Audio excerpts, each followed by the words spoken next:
Greetings, YouTubers. Oh, don't bring that. Don't go too far away for that with that precision tool, Davey. So, we have the gearbox dismantled because we are changing the seal that is in behind the drive sprocket, and we needed a small tool to hold on to the sprocket. Here it is, here, boys and girls. That's the small, finely tuned precision tool for holding on to the sprocket, which actually worked really well because the nut is not actually torqued on. It has a small locking screw that goes onto the nut that holds it from spinning out, so it's not actually torqued on. So there we are now. There's the guts all over the place, and the internals are still inside, and we're going to try and tap that seal out and put the new one in. Cheers. Okay, here we are. All of the gears are now out. We have the casing here. There's a good amount of gunge down on the bottom that will clean out. That'll just be normal road wear, I guess. Everything appears to be okay. Our last little task here is to get the oil seal out. So we're going to pop that out. Before we do that, we'll double check and make sure the new one is correct. And there's all the guts. I'm not going to mess around with the gears themselves. The shifting forks are there in the main shaft. Anyone that's needing to do this, I didn't record the step-by-step, so here's the instructions. Pulling it apart, take all these parts out, lay them all out. When you put it back together, put them back in a reverse order. So there's a couple of good manuals available from the 50s and that on Albion gearboxes that will tell you what to do and when and how and what steps. So on top of the Enfield manual, you can pick up those off the internet as well, and they'll help you through this. So anyway, so we're going to clean this, pop the seal in, and get it back together before we forget how to do that, and we should be good to go. Cheers. So here's our learning for the day. I was rebuilding the wheel bearings. They were all SKF bearings. Let's just zoom in here. Can you see that? Oh, lost the focus. It says made in USSR. That would be Russia. So our main output shaft bearing on the Albion gearbox has a Russian ball bearing in it. There you go. There's our learning for today. Cheers. Okay, so I'll attempt to actually record a little bit of us putting this back together. So we've cleaned out the housing, popped the seal out very, very easily. Sorry, Dave. And we are now putting the main shaft back into the drive. It just taps in.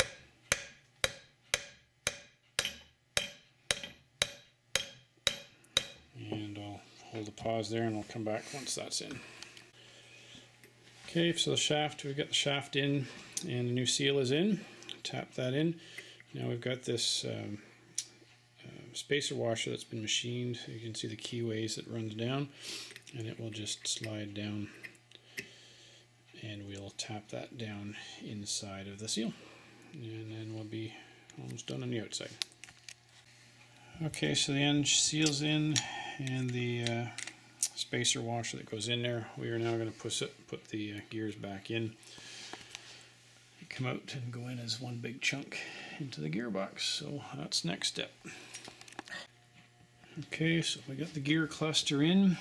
Now we're just putting the lay shaft. No, this is the main shaft. Yeah, it's going in, popping out the other side here, and we are engaged. So that's the next step. Okay, so here we go. We're all tidied up. The gears are all in. We've cleaned and lubed all the shafts here. Cleaned the middle housing, I guess, or outer housing. Lubed up the bearing and the Kickstarter dog, as well as the shifter lever.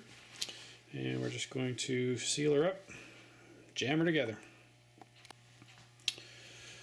Okay, so we've put the front side of the case on here. We've sealed it up with gasket goop. We're using the Permatex Ultra Gray. And it's nice, it works pretty well. I've used it on some other bikes, but the good thing is it's gray, so we've wiped everything down very carefully. But if there is just a tad bit left over, or what's in the seam itself, of course it's gray, so it's not really going to show.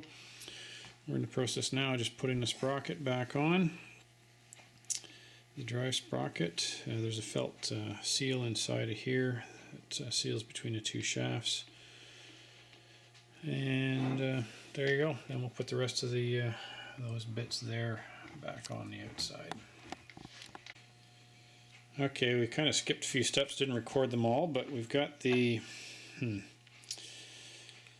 shifting lever, which goes up. There's a floating plate that goes on, and the return springs are in behind there to return it to neutral.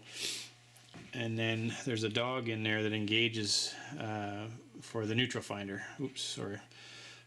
Dog in behind here that engages for the neutral finder. That needs to be, the plate that's in behind can be rotated slightly so that you centralize the dogs, so that regardless of what gear you're in, the neutral finder will find neutral for you.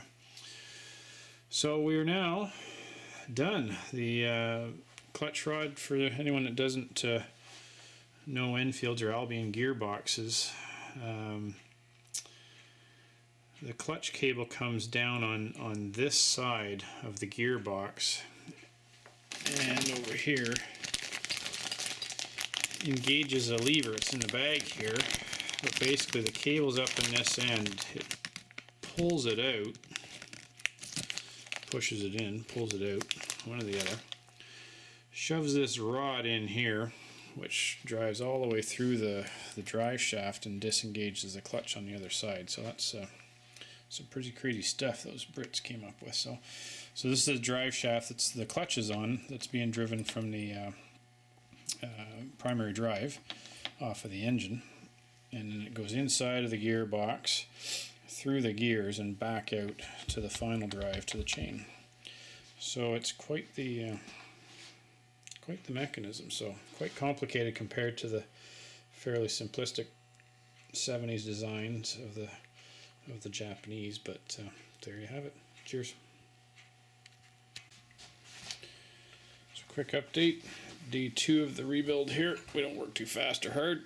So we got all back, not everything back together, but one thing, I mean, we pulled it apart to yank everything out. There was some sludge down in the bottom of the case of the gearbox that you know, we washed it with Varsol. But if you just had a leaking seal, you wouldn't have to rip the whole gearbox apart. You can take the sprocket assembly off.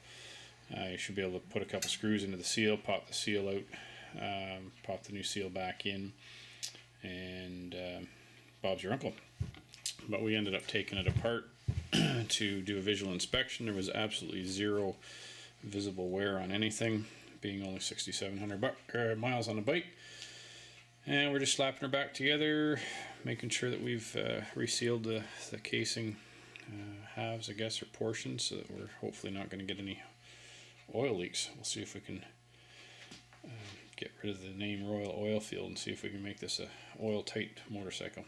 Anyway, we're going to go and put the case, I guess we got the shifting assembly, or the clutch assembly, disengagement assembly to put back together on the outer housing, and we'll put that back on. Cheers.